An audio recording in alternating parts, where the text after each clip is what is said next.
So what's happening here is that since the through lane for Carroll was eliminated, you have cars that want to inch over to get into that lane, that now missing lane.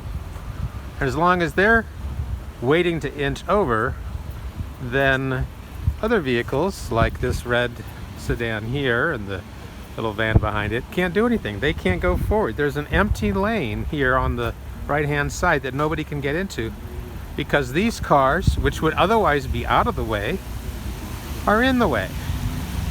And as a result,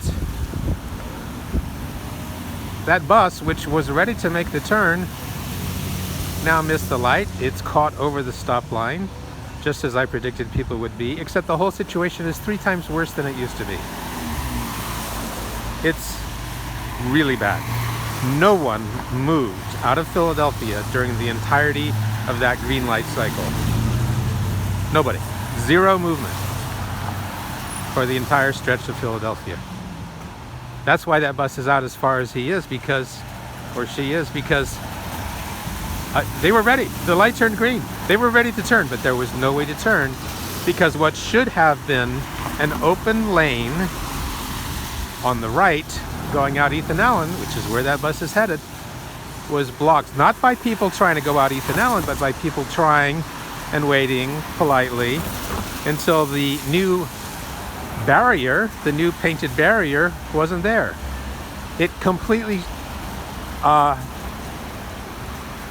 undoes the functionality. Here's the same deal. Look, this white car, oh, well, at least that guy's turning into the Montessori school, which is its own issue, believe me.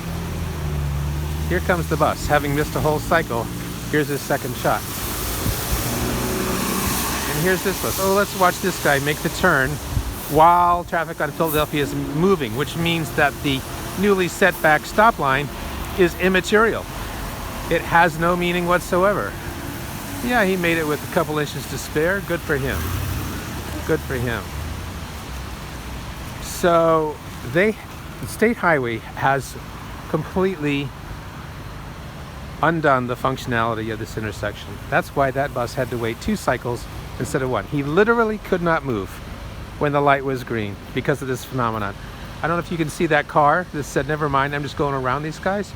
That's what a lot of drivers do. They say, I'm not going to adhere to those yellow lines. I'm going to do what I have to do. It's utterly absurd. So now you have increased congestion. This is the missing lane. I'm standing in the missing lane. Unreal.